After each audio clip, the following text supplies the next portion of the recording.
Good evening, gentlemen. Welcome to Man's Hour 17 on myths, legends, and the hero's journey. I'm joined by three gentlemen of power here. We'll go around the panel and introduce everyone real quick. Let's go with Raging Mandrill, returning guest. How are you, sir? I'm doing very well, thank you. Cool. And then we also got episode one, Man's Hour veteran, Semi-Agog. How are you, sir?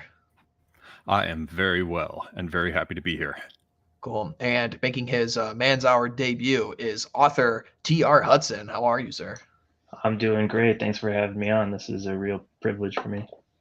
Cool, cool, awesome. So, gentlemen, we are here to discuss, myths, legends, and the hero's journey. Now, most people, when they think of the hero's journey, their minds will immediately go to Joseph Campbell and his, famous book, A Hero of a Thousand Faces. And if anyone hasn't read that, it's a fantastic book, basically outlining the steps, through the hero's journey that he looked at through, thousands of cultures throughout all of history, and they're all congregating around, these points. The as we all know, the hero's journey. Starting from small, facing adversity, having some kind of mentor figure or some piece of equipment given to you, and you're striving to do better, and eventually you conquer the dragon and save the girl or whatever it may be. And this is a topic that is very, very interesting to me. And I wanted to go around and first let's talk about Campbell's work himself. Have any of you guys read it? What's your familiarity with his work? I've read some of his stuff. I've got all of it on the shelves, and I absorbed it just osmotically because it was very, very much the thing that everyone was into back in the day. I never dug into it deep. I mean, in my day, in the '90s, I never dug into it deeply beyond reading. I think the hero with a thousand faces. There's a number of them. There's a whole trilogy. I can't even remember their titles right now, but I've got them over on the shelf. I never dug into it more deeply because I had already sort of looked into Jung, and I see most of Campbell's stuff as being, I wouldn't exactly say a popularization, but a hammering on certain essential themes of Jung's. But then again, since I haven't read all of his stuff, perhaps I'm doing an injustice. But it's the idea that across history and across different cultures, you can see certain fundamental themes that express themselves archetypally. I suppose most of that goes back to Fraser's insights about folklore in the Golden Bow. But yeah, that's the gist of it as I understand it. Yeah, absolutely. It could definitely be it could be a long read for sure because there's a lot of background to it and very, very deep reading for sure. So it can be a slog to get through, but it definitely is worth it. Hudson, Mandrill, you guys read it? Oh, yes, No, definitely did. I read it in college just because I figured I didn't have enough to read.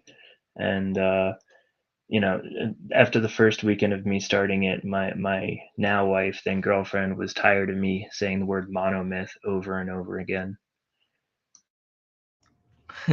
Yeah, yeah, very much so. So, guys, what do you think is the reason why the hero's journey is so central to men in the masculine experience? I think it's probably got to do with just a general, like the formula pathway to success for a lot of men. And that's the general formula of a hero's journey is you start out, you are over enthusiastic after something happens, and you're trying to achieve a goal or right a wrong or something like that. And you're very enthusiastic, you get crushed. Then you decide that, oh, I need to train or prepare for the task at hand. And then through preparation, you succeed. That's pretty much how most men operate in the world. So that's probably why. I'd also say that it's not enough to tell somebody how to do something. It's not enough to give them a list of instructions. Okay, this is how you are successful. That's just not how people work.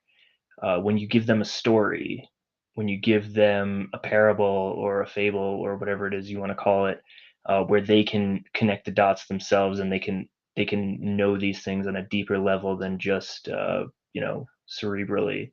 I think that is probably why the hero's journey has such staying power. Yeah, absolutely. I tend to agree. I mean, building off of this is a famous, Camille Paglia quote, and has been, used multiple times by other people. But, she said that, women just are and men must become.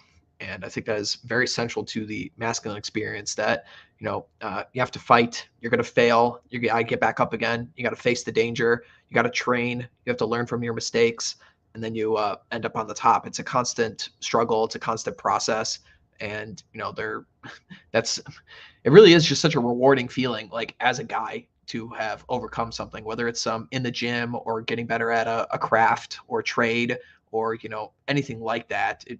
I mean, as far as I'm concerned, it basically is like the essence of being a man, overcoming something and mastering it.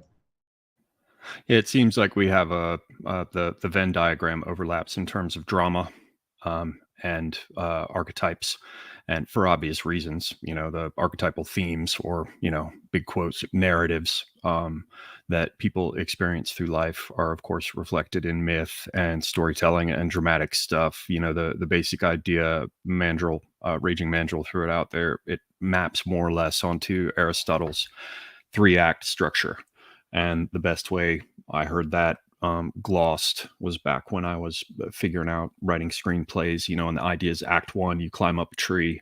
And act 2, somebody starts throwing rocks at you while you're trying to hang on in it, and then act 3, you climb down and, with whatever it was you wanted from the tree, and you soundly thrash the person throwing rocks at you.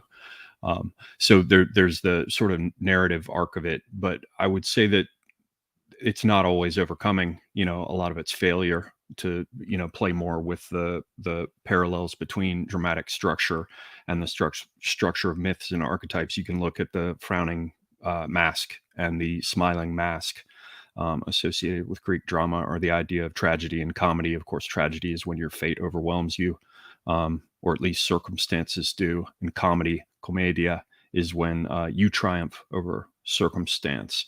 So yeah, the hero's journey doesn't always necessarily end well. And then the other one I'd throw out there, for you guys to discuss, if you care to, is whether or not it's really accurate to say that women just are and men become.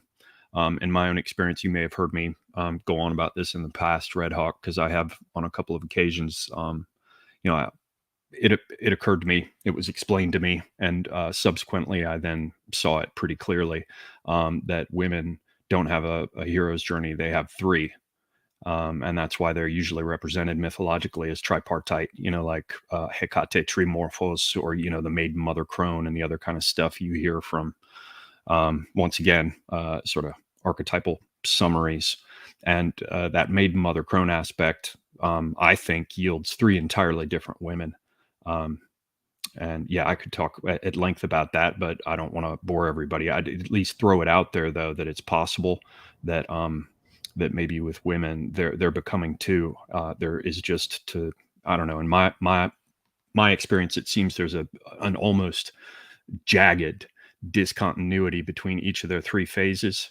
Whereas men kind of do the thing of, chase the princess, kill the dragon, get old, and then you get kind of a King Lear vibe. You get to watch your kingdom fall apart around you, your children be fools, this sort of thing.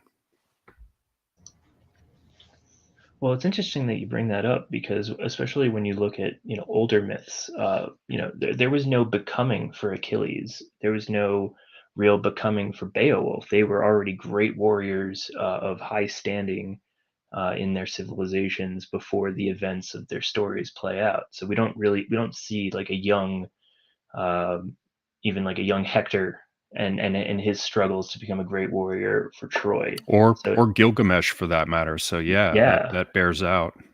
They have, you'll often see them have some sort of, like, in their youth, it's like they try to do with Khabib, showing him as a little kid wrestling a bear, right? The signs were all there, the portents were clear. He was a demigod from the first. Yeah, you see more of that. So I think that's a good point, to kind of chisel it, men becoming and women not becoming. Well, I just chiseled at the idea that women don't become, and you just chiseled at the idea, at least, that heroes do. Hmm. Yeah, absolutely. I mean, I think it's also something like, on that point of, Achilles is, Hector is, Beowulf is, you kind of see this with, modern characters as well in media. I mean, let's look at, I mean, the typical example people use when dissecting Campbell's work is the original Star Wars trilogy, and you have, the character of, Ben Kenobi and Vader. Like they are these things, and then it's almost kind of strange how they had to be deconstructed in the future, episodes in the series to actually show us like what they went through and everything like that. But I do agree there definitely is something to the fact of like, oh, it just leaves more to the imagination that, hey, this person went through these kinds of things. Do we really necessarily need to see every single step, or do we just need to know in the back of our minds that nobody is really born this way? Well, even so to take like kind of a turn, the American Western, especially the works of Sergio Leone and Clint Eastwood, in the Dollars trilogy, the man with no name is never becomes. He just always is. He always knows what he's doing. He knows exactly how to win, and he has a very flat character arc. And those are probably some of those celebrated films in American history. To that point, Red Hawk. Yeah, I could totally see where there's probably confusion. I don't know. I almost want to say it's a concomitant of all the psychologizing, the fetish for tracking the individual development of a person and talking about whether or not he or she has issues, and all this sort of psychologizing. I think it is such an ingrained and sort of knee-jerk practice now for many people that perhaps it's wormed its way into our retrospective assessments of what it was to be a hero and what that journey was. Maybe they always just were, and and we've confused somehow the arc of psychological development, which has been imposed on all of this, for what's actually more fairly an arc of dramatic development, just like with the 3-act plays. I was just mentioning, maybe we need to rescue the development of the hero from the idea that there is a psychological development, and return it to a simple idea of dramatic obstacles, and that would fit the idea of there being a journey, but you would still have this sort of kernel, the essence of the hero as manifest early in all of the tales, his ability to grapple with this, or, even old folk tales like about what's his name with the blue ox and stuff, or, Paul or the, Bunyan. or the apocryphal tales about, we knew that George Washington was a stand-up guy because when he was a kid, he chopped down the cherry tree and then said, "I cannot tell a lie." Of course it's nonsense, but it's once again, it's archetypal, right? Well, also one thing that kind of turns the psychologizing on its head, especially in American popular media, and I know that you gentlemen love this film, Conan the Barbarian. We have no insight into what he's thinking when he's on the wheel of death as a kid. We just know that he keeps pushing it and gets strong, and that's all we need. We know that he wants revenge. We know that he has the aptitude to get it, and we just want to watch him do that for the rest of the film. Yeah, absolutely. I mean, we didn't need a scene of, Conan talking to a therapist or a marriage counselor or something like that to work his way through his, psychological trauma of watching his mother and father and, people getting killed. All we needed was, the simple, raw human emotion of revenge and whatnot. Yeah, it's a question in some respects of, how many elements do we have to reduce things to in order to make them fit for our consideration? So if you think about combinatorics, how many different possible arrangements of these various things are there? So if you say in astrology you've got certain sets of archetypes moving against a fixed background, And this overlaps with the archetypal stuff because of the gods. They each have their domains. You have the idea of the children of the planets, right? Venus is about love and Mars is about war. So to a certain extent, it seems that we've got in all this archetypal stuff a certain number of raw elements that we reduce everything to in order to make it comprehensible and work across time. So I think there's that aspect to throw in there too. You know, how many different elements can it be reduced to? Is it simply pushing against the wheel and needing revenge? I mean, certainly there are easy ways to do that. That's, you know, to tell stories that are straightforward like that. There are many of them that we've seen in movies. You know, we just had an example of the guy with no name. You know, that's pretty straightforward narrative. And then they just repeated it 3 times. But is there more complexity there? And what do we get when we start to take that into account, you know? Or is there something in the really primitive motivations that's better, that's pure? Is that something that guys tend to like more? You know, when I hear about an intellectual movie, I'm just bad for it. I'll be like, does it have sword fights? Nah, I don't want to fucking watch it. No sword fights? No thanks. No art films. Well, I think to speak on that a little bit, I mean, we can look at the modern cinema and modern Hollywood and such. And I don't know if you guys noticed the trend of it seems like so many more of the characters and the main characters and the heroes in the films are, very much like a almost anti-heroes. Like, you see this all in like the a lot of the series that are coming out, or maybe a film like Joker or The Northman or something like this, or like The Boys on Amazon, like, or even something like Game of Thrones. Like all the characters are really shitty. Like they're all really terrible. I gotta stop you right there because I dispute your assertion that the hero in The Northman is an anti-hero. Mm.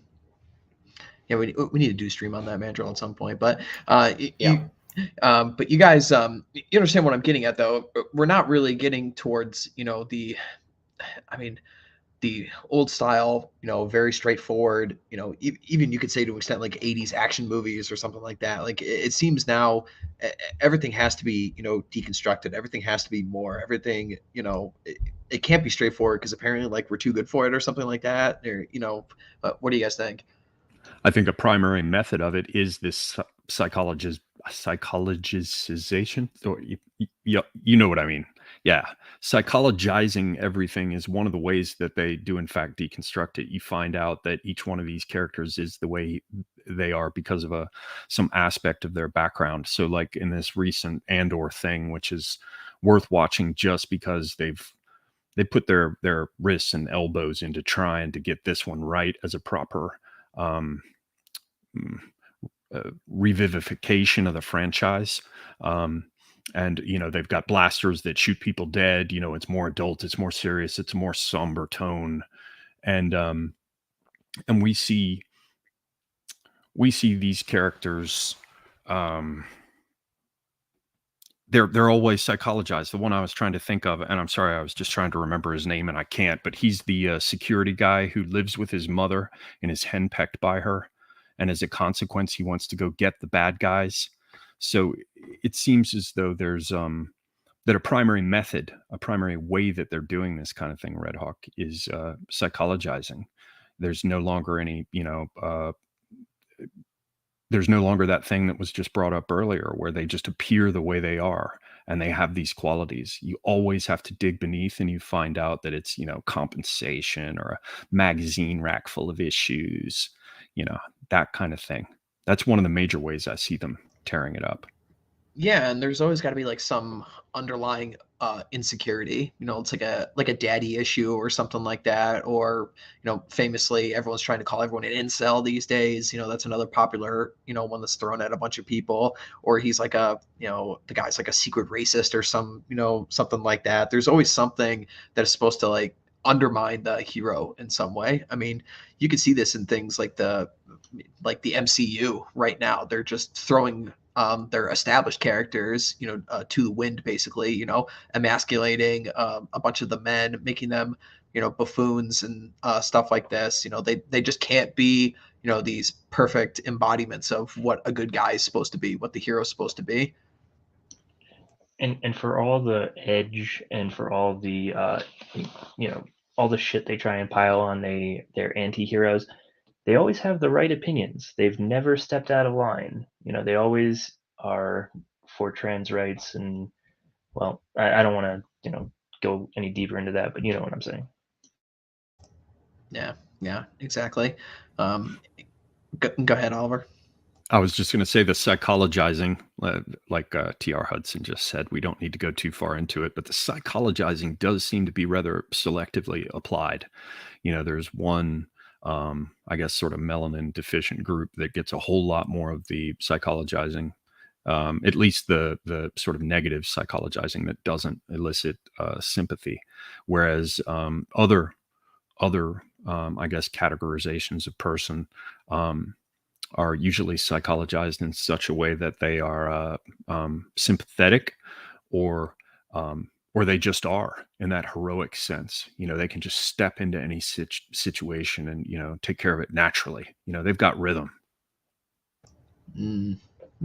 Yeah, for sure. I mean, I think another one that just pops in my head right away is Luke Skywalker in the most recent Star Wars movies. They just totally had to, deconstruct his character to, completely remove what his original character was. I mean, he was like the archetypal hero. He had a Merlin character in the form of Obi-Wan that was and Yoda, who were teaching him things, and he fought Vader the first time and he failed and he suffered greatly for it, and then he came back and he still did the right thing as the hero. He looked into the abyss for a little bit, but he still did the right thing. And then they had to make it in the new movies where he had the most faith in his father, Darth Vader, one of the most evil people in the universe, and then he had one vision and he decides to go and try and murder his nephew. It's like this. Well, why do you have to deconstruct these people these way? Why do you have to, make us, for some reason have to hate these people? It's, I mean, there's a deeper agenda here, obviously in Hollywood, but we need these kinds of,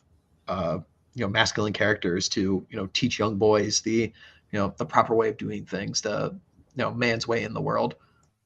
Yeah, I'm trying to think of any films that really come to mind where I can say, yeah, no, they got it right there.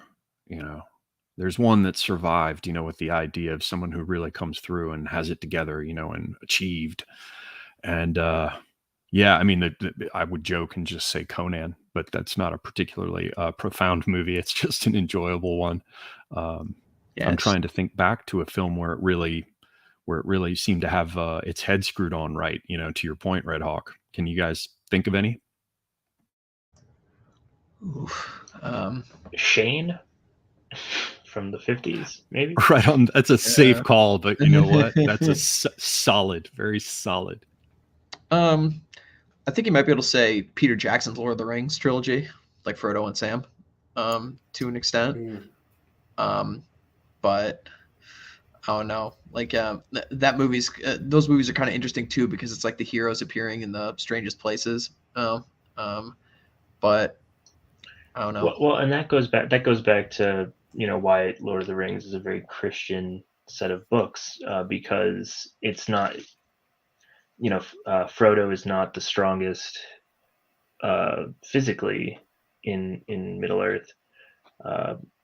He's I guess strongest morally, maybe.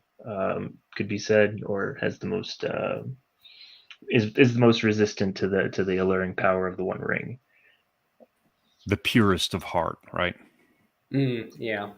And that kind of goes over that the transition from might is right to a sort of a morality that is more universal, I guess. I'd say it's definitely got more of a Galahad vibe, right? Like the purest of heart has virtue in the sense of vir or wir, a man, but also special power, but definitely not violent in the case of Frodo, certainly. Speaking of Galahad, I was going to say the other heroic movie that's Middle Ages related is probably the 1980s version of Excalibur. Based film, absolutely. Anal nathrakuth paspethud dothkiel diende. Yeah. And Carl Orff's Carmina Burana, that was the first time I ever heard that music as a kid. And I am very happy to have associated it, with images of guys in highly polished armor riding through the woods.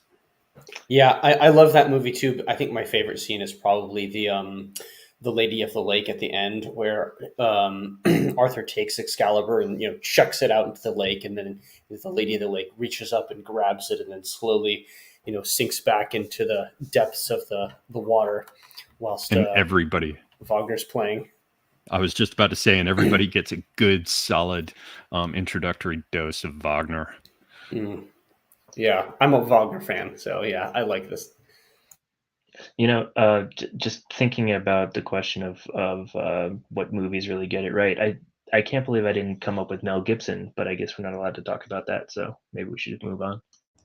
Yeah, I mean, he's got a couple good hero characters in a lot of his movies, for sure. I mean, he's a pretty based actor and director, for sure. Yeah, so I guess probably the last point at which it was possible for someone to make a truly heroic film without deconstructing it horribly, giving it rickets, making its spine bent, was probably that Lord of the Rings trilogy, because I certainly can't think of any after that. Whereas they come up here and there throughout the history of film. It was impossible to keep them down. But yeah, now, good Lord, man, I go to try to find a movie to watch, and it's just horrifying. It's like, Actually, I think the new Dune movie is a really good example of a hero's journey that's been done well. I have not seen that yet. I've been meaning to. Oh, you got to see it. It's really good. I'm I waiting didn't for the second dislike it. part. Yeah, same here. I didn't dislike it, and I thought I would. There are certainly a few things that are mildly irritating thus far, but I still came away saying this is pretty good. Yeah, I mean, you even notice it I mean, we're talking movies, but even something right now that's just kind of pitched as a, basic action flick, hero kind of movie, good guy kills a bunch of bad guys. I mean, the closest thing I can think of is like the John Wick movies with Keanu Reeves, but even those, even those have real big problems in them. Like there's a bunch of especially in the more recent ones, a lot of psychologizing into the background of like Wick's character and how he's like really, really damaged, and he's gone through like terrible, again, psychological issues and things like this. The first one really didn't tap into that really. I mean, there was a little bit of it, but at the end, it was just another revenge flick, and he just went around and shot 150 people. There's a couple really good movies that I like from the last. Geez, I don't even know when they came out. One of them is Death Sentence with Kevin Bacon, and he basically goes through this I guess this anti-hero's journey, where he's mild mannered kind of businessman. His son is killed in a gang initiation, and this sets him down a dark path to get revenge.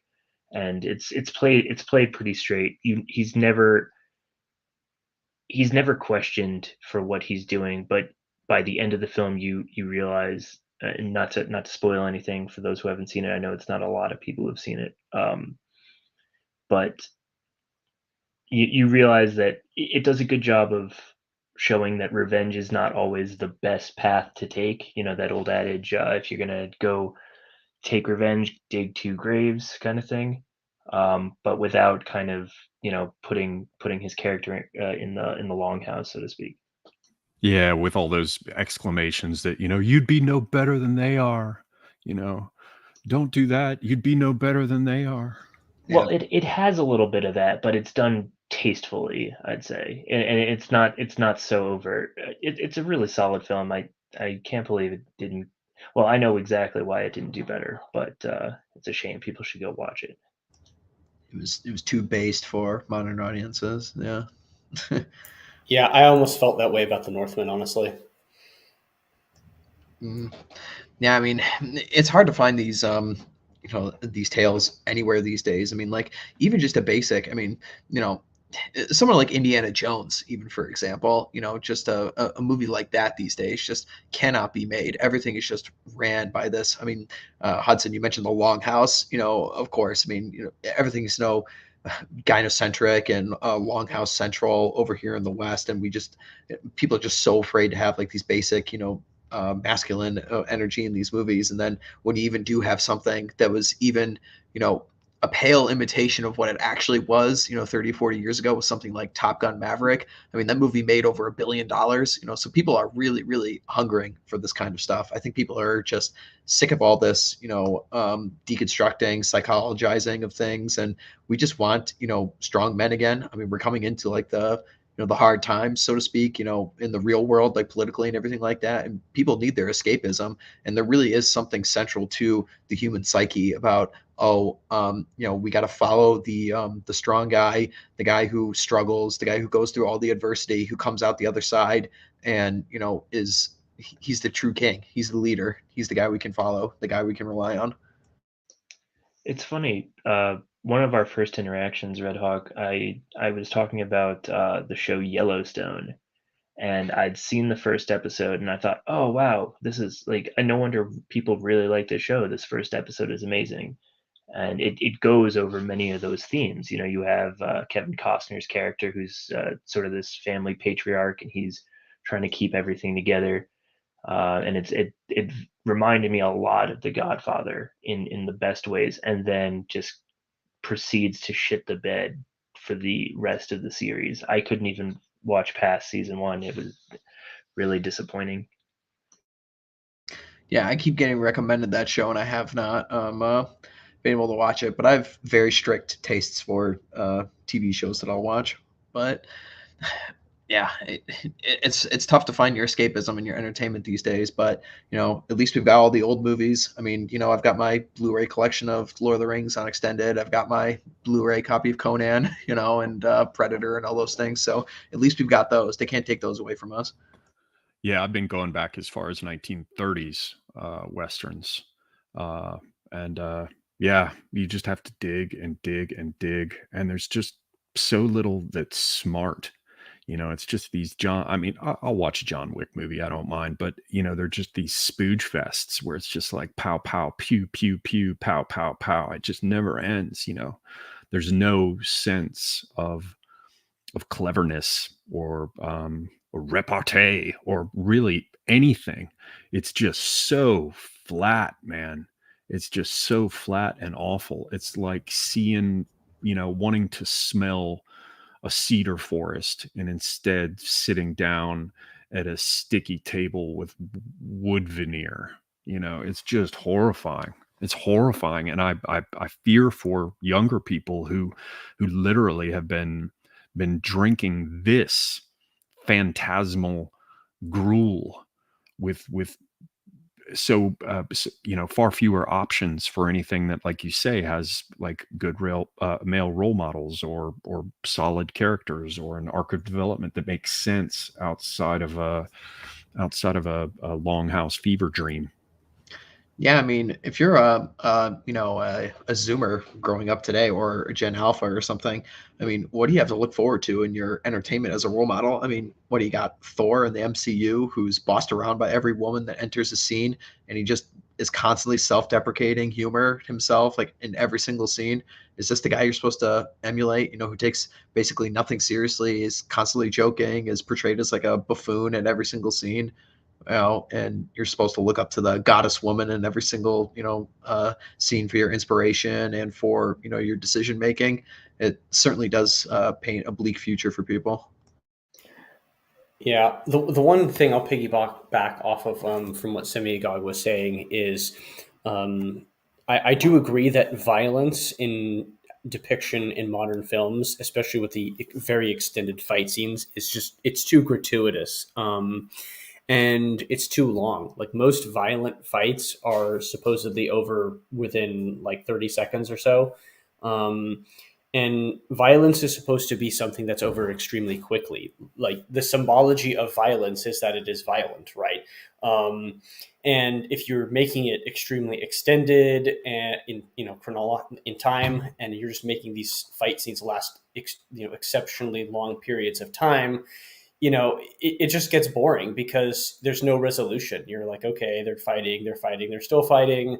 Oh, and they're still fighting. Oh, and now another person's getting, hurt again. Oh, well, That's not the nature of violence. And that violence is supposed to be very quick, decisive. Yeah, I think that's a very good point. I mean, some of the best action movies. I mean, the two that come to my mind, they're some of the best in history. Is the first Die Hard movie, and then Terminator 2: Judgment Day. And in both of those films, there's it almost follows acts, like some of Yagog was saying earlier. There's action, and then there's like a break for the dust to settle, and then there's action again, and then there's another break, and then there's a third action set at the very end, and that's where the resolution occurs.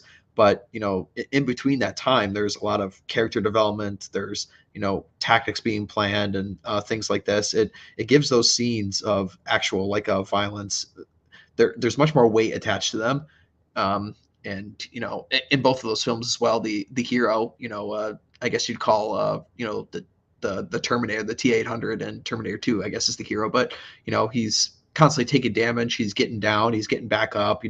There's actually like weight to the fight. And same thing with like John McClane. I mean, in one of the scenes in the first Die Hard movie, he gets shot and he runs out of ammo and he has to improvise. And so I think those definitely speak to us way more than as cool and badass as it is in a good popcorn flick to see Keanu Reeves just dip through a nightclub using gun fu and shooting 45 guys with no effort and headshots every single time. As entertaining it is, it just doesn't have the same weight to it. Yeah, and if you've ever, practiced with handguns, the last thing you feel once you pick one up is that you can just do anything. It gets rather difficult to hit things. Especially if you're holding a handgun one-handed or moving. I mean, but that's part of the whole broader picture of being. How do I say this? Children learn in order to do by imitating, and they get an aspirational ideal in their head, and they imagine that they're going to do whatever it is, and they play the role of it, like a girl with a doll pretending to be a mother, or a guy with a wooden sword, a kid. And they do that based on roles that seem positive for them. So you don't hear little kids saying, I'm going to be a janitor. They're like, I'm going to be an astronaut. They don't say I'm going to be a junkie, or I mean, not until recently anyway. And so you end up with we're so cocooned in an imaginal, we're swaddled in phantasms that are utterly unrealistic. And the degree to which our experiences are mediated by all this digital paraphernalia, it's now gotten to the point with video games as well that people, they can't help. How do I say this? You can't help but assume certain things are a certain way when you've been exposed to them over and over and over again, admittedly through digital simulacra, but for cumulatively for years. And so, this idea of violent scenes that don't go on, that go on too long and don't reflect violence at all, that goes back to this deeper idea of being socialized, having certain things normalized through swaddling us in a set of frankly false images.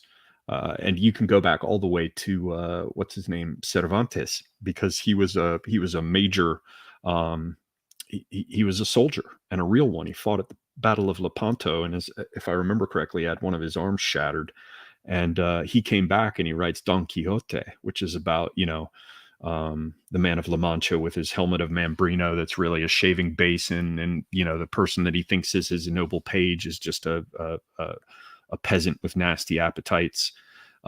He was mocking those very romances, and he talks about it, the old stories and the romances in the technical sense, these stories of love and adventure that circulated in an early vernacular literature in Europe. And he was just disgusted by them because he had seen war.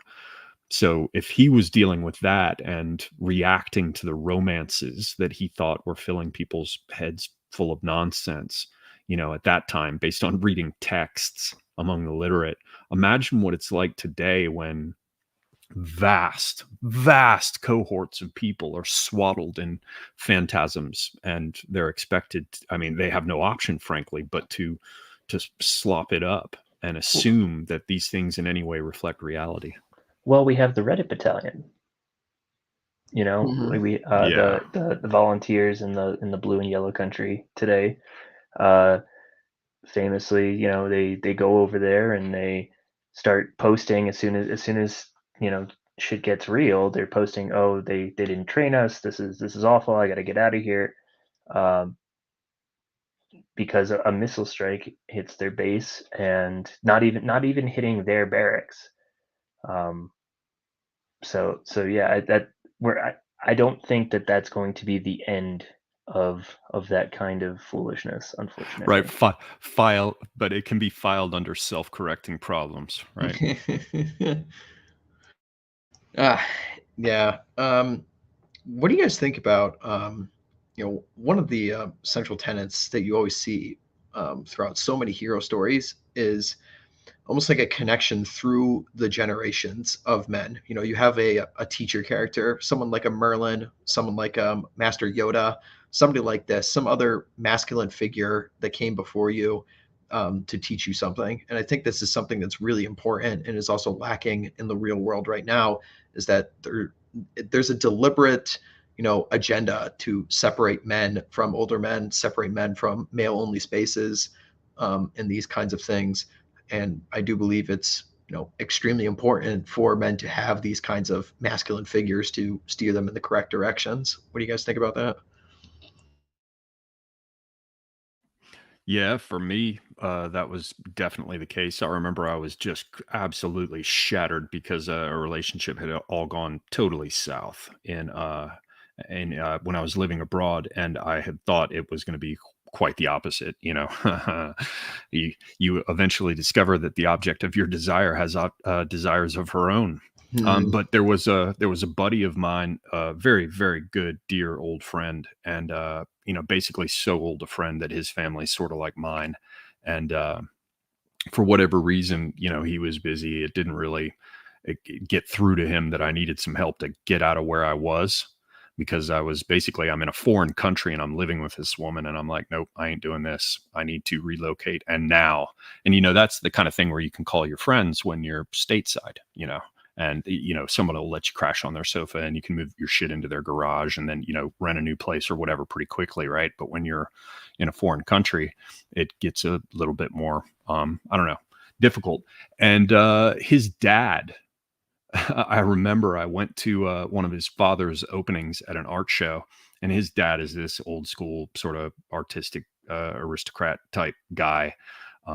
House full of old saddles and sabers and artwork from the 18th century, and he's a painter, uh, and he's got his shit together, and he's got a long history with women as well. And I went to one of his openings, and my buddy, who's his son, was off doing something else, and this woman who was giving me trouble showed up, to I don't know. There's a way that women will appear to make sure they still have their hooks in you when they're trying to like play a particular game.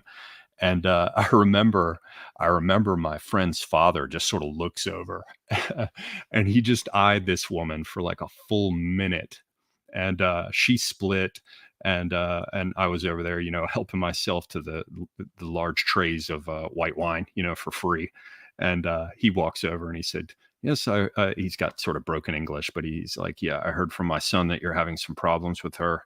He said you were trying to get out of there. I'm going to send my driver over to the apartment tomorrow, and he'll help you get everything that you need to get out. We can do at least 2 trips. He's got an SUV, and this is a big deal in Turkey. Nobody has a car, in Istanbul, because it's a pain in the ass to park it, and very few people have a car with room in it to stash your shit." And yeah, sure enough, the next day his driver comes over, helps me carry out all these boxes of books. But that's that kind of connection across time, because that dude knew. He just knew. He was able to read women. I'm sort of able to do it now. I won't say it's with all women, but certainly if I'm looking at a woman who's like, you know, 20 to 30, it's not going to be that hard to for 99.9% of the cases to figure out what's going on quickly. I certainly benefited from having somebody around like that. And my old friend Tim was like that too. I'd be like, "Yeah, man, I'm chasing her." And he'd be like, has she caught you yet? Or he'd be like, "Don't walk, run." So yeah, I got all kinds of good advice in that respect. And I imagine it's probably harder to get it across generations now. But then, I don't know, because I'm the old guy here. Hudson, Pandro, what do you guys think?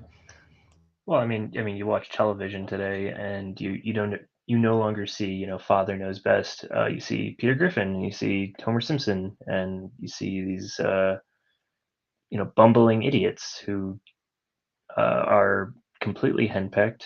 And I saw this stuff growing up, and I kind of I mapped some of that onto my own father, and there have been times I'm sad to say that I had a problem in my life, and I didn't think that my dad would be able to really help me through that, um, just because of the way our relationship was. I think a lot of guys these days feel very much the same way, for sure.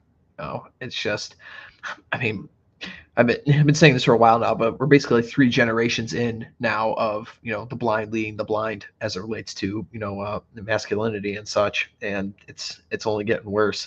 Especially when the culture, all the media you consume is just getting more and more paused, and men are increasingly just still being blamed for absolutely everything when these are some of the most soy pussified men in history, and all their behavior is still being claimed to be toxically masculine and all this other nonsense.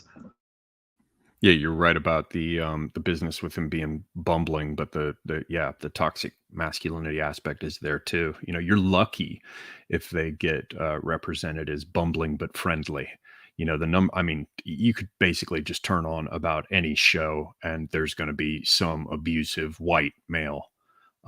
Very occasionally, sort of as a gimme, you'll see some other ethnic group. Um, yeah, so it's not just that they're bumbling fools; it's that they're hateful and violent, and their violent activities, their abuse of their own children, is what creates the apparently necessary in every show now white villain. You know, we often get flashbacks.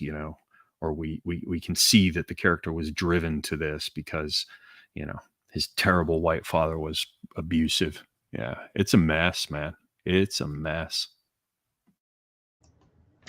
Yeah, for sure. What about this is getting too black pilling. Talk about all the recent stuff. What are some of your guys' favorite, ancient heroes tales, legends or myths, something like that? Do you guys have any ones that immediately stand out?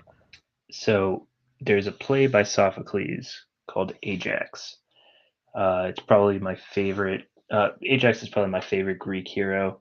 I still contend to this day that he should have won the armor over Odysseus, that cunt. But that's neither here nor there. Telamonian Aeus, yes. Yes, definitely. Yes, Ajax the Greater, not Ajax the Rapist. Uh, I'd say that that's probably my favorite Greek myth, though. Is Ajax. I haven't actually delved too much into the Greek myths, surprisingly enough. It's on my to-do list, unfortunately.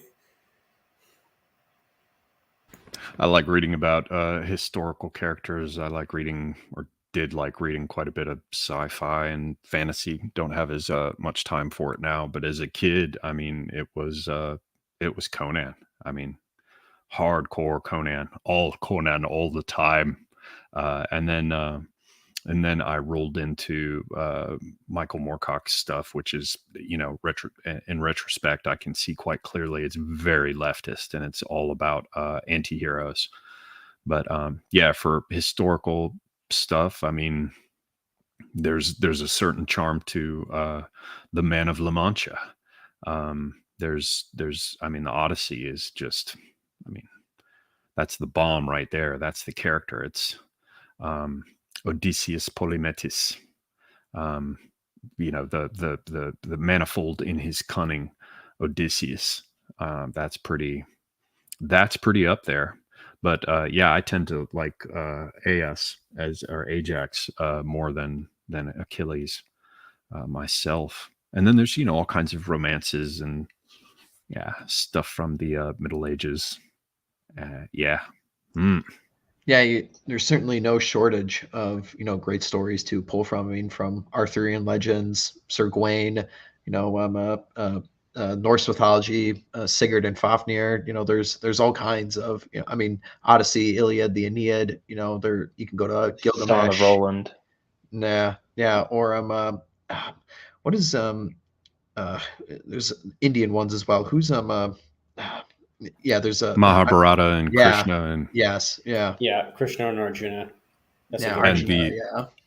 Mhm. and some of the Norse sagas are great, man. I remember, I think it was in Njal's saga. I can't remember which one. Probably that one, where there's this whole fight scene that happens on a frozen river.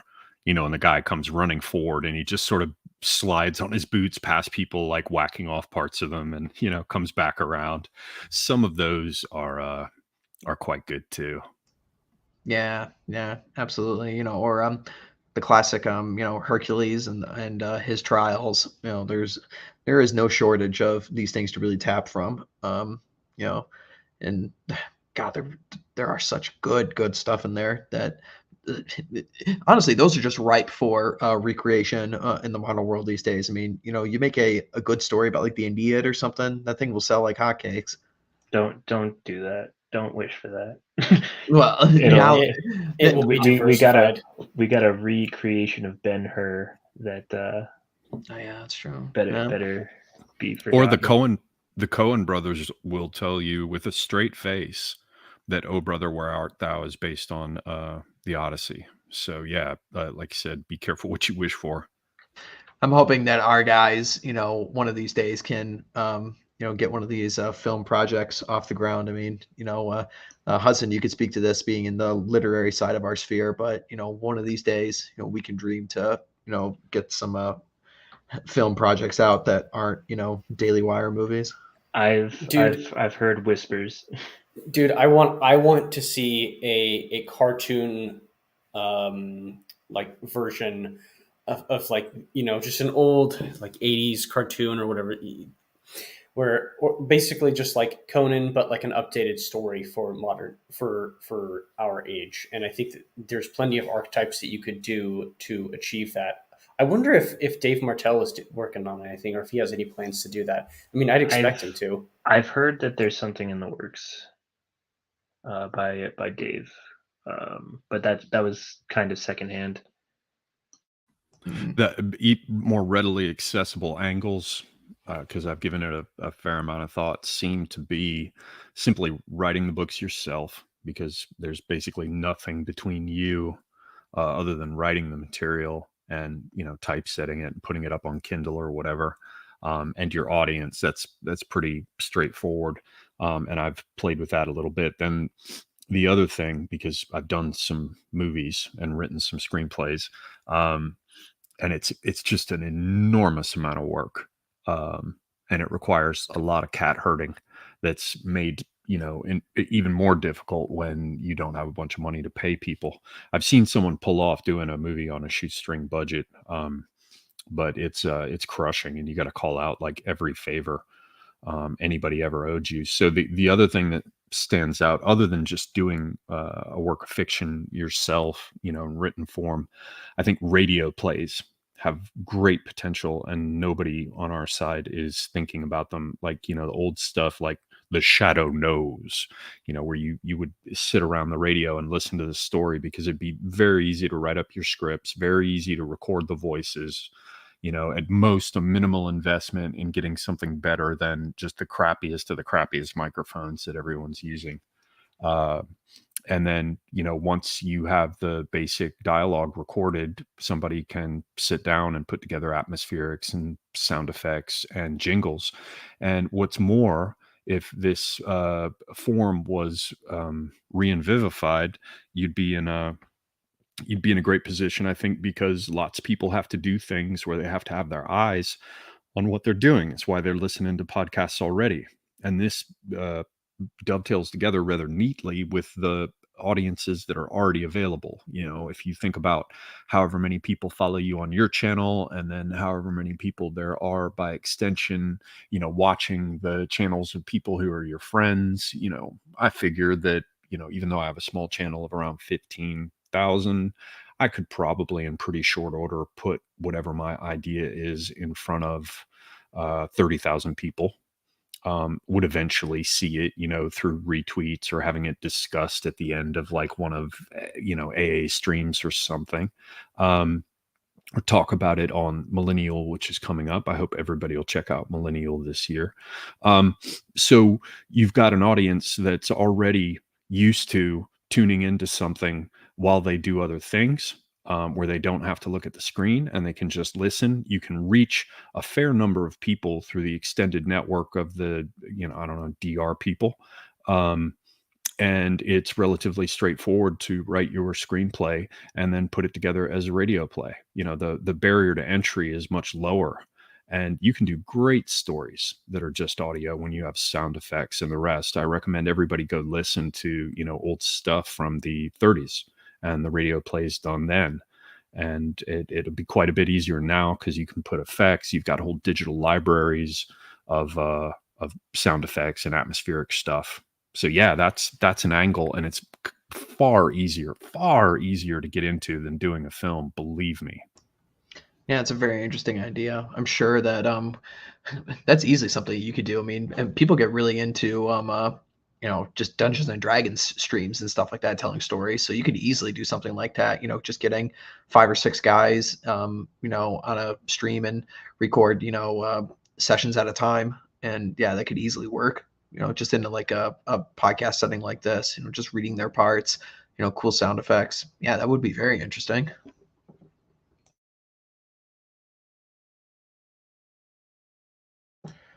Let's see here.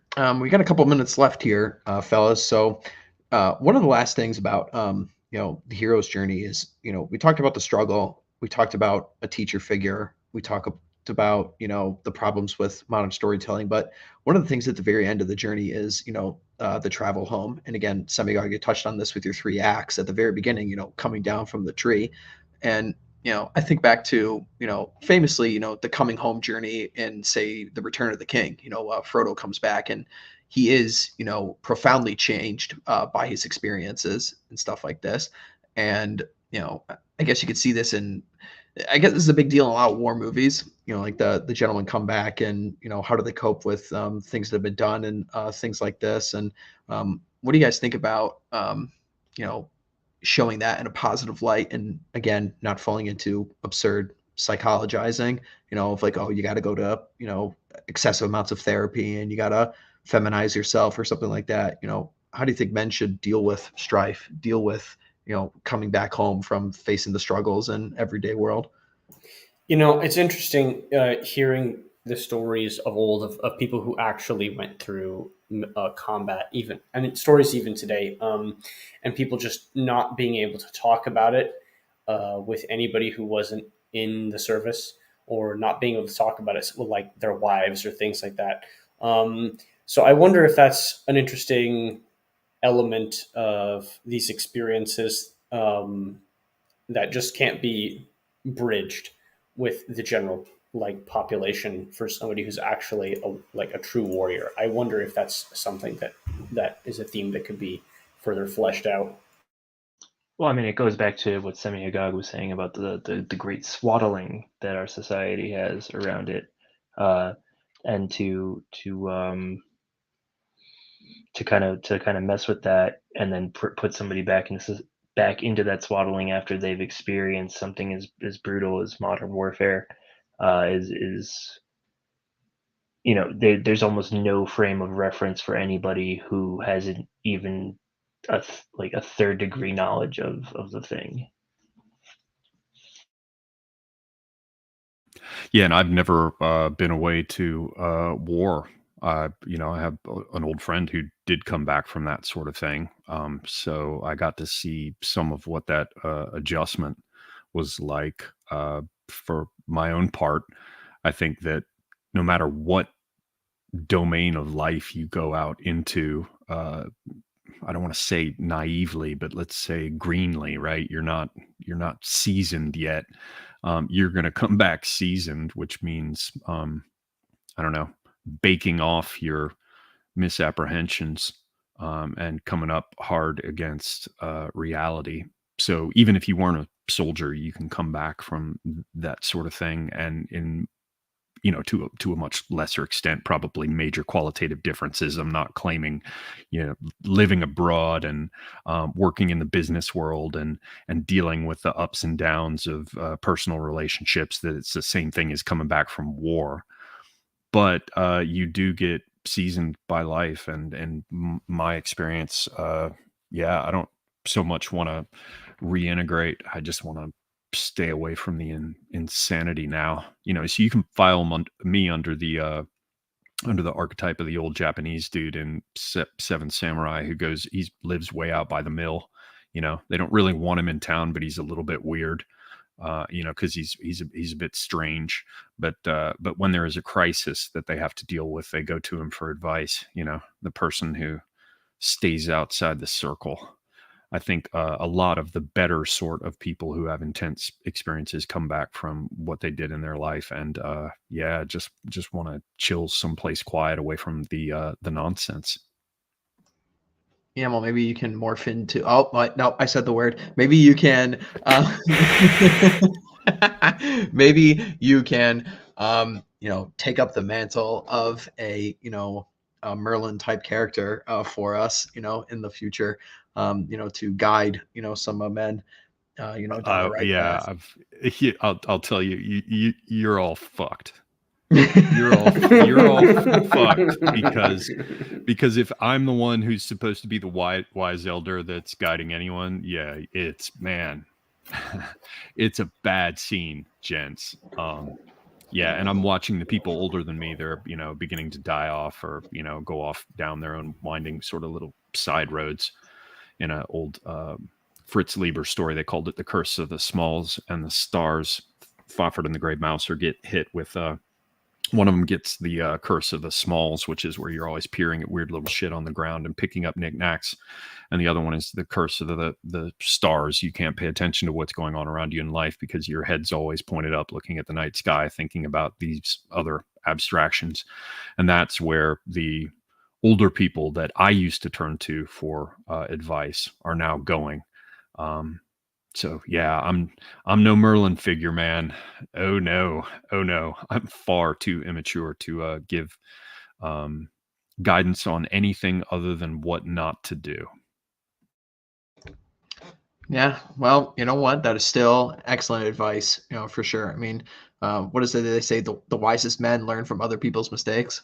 So yeah, and they're going to learn from their own anyway. So yeah, gear up, gents. A lot of wisdom in this stream. Yeah, very much so. Well, I think that's a good place for us to end here. We'll go around the panel. Mandel, you got anything you want to show? Yeah, sure. The first thing I'd like to show is the YouTube channel Old Glory Club. We did an excellent rollout of that channel this last Monday, and it was quite epic. It was very enjoyable, and we have a lot of ambitions and a lot of little projects that we want to take that channel and have it morph into. That's the first thing I'd like to show, other than just showing my channel, my Substack, and my Twitter or Gab accounts, where you can find me and get a hold of me. Cool. Somebody go. What do I have going on here? On the 17th, Thursday the 17th, I believe it will be at 7 p.m. U.S. Eastern. I'm going to talk to Pete Quinones. I caught a little bit of him coming on the Old Glory Club stream, so that was cool. I caught some of that. He's going to be talking to me about, I guess the basic subject is what's wrong with libertarians. And he seems qualified to talk about that at length. So I thought I'd have him on as a sort of a subject matter expert regarding what's wrong with libertarians. That's Thursday the 17th. Then I'm going to be hanging out with Luke Lambda. We're going to talk about some biblical verse. This is going to be from Genesis. It is the story of the rape of Dinah. It's going to be a very new angle for me to be talking about any such thing. Hopefully, Luke will be patient with me and and give me some support, because I've never engaged in much in the way of biblical exegesis or consideration. That'll be on Monday, the 21st. I think that's at 3 or 4 p.m. And then the last one, I'm going to be talking with Prude Saturday, the 26th. And that will be on the subject of deglobalization. So I'm looking forward to that. And thanks, gentlemen. Thanks very much, Red Hawk. Yeah, always a pleasure to talk to you, man. You're a wealth of knowledge. Hudson, what do you got, man? Sure. So I wrote a book, Automaton, which you can find on Amazon.com. I also have a Substack, trhudson.substack.com, and I edit a magazine, Cars and Women magazine, which is, kind of an eclectic collection of pretty much whatever we think is cool. And it's written by a lot of guys in our side of things. So definitely check that out. Yeah, I'm gonna have to be in touch with you on that, because that sounds right up my alley. So Go ahead, man. yeah, Always yeah. looking for good stuff. Yeah, cool. We'll talk about something. Maybe I'll write something about hunting. For me, like Mandrill said, go check out Old Glory Club. We're putting out some pretty cool stuff on there. So keep an eye out for that. Watch that space. For me, as always, Man's Hour on Thursdays. So be on the lookout for that. Next week, I think I'm gonna get one of my CPA friends on here. We're gonna talk about finances and stuff like that. So be on the lookout for that one. And then also, if you guys didn't catch it, I did a impromptu episode of Tales of the Game last Friday. And I think it's a very, very important lesson for you guys to learn about the concept of frame and stuff like that when you're dealing with, women or your everyday life. So be sure to check that one out. That was a great impromptu stream. A lot of good lessons in there for people. I think it's one of the more important videos I've done. So be sure to check that one out. And with that out of the way, thanks for coming, gentlemen.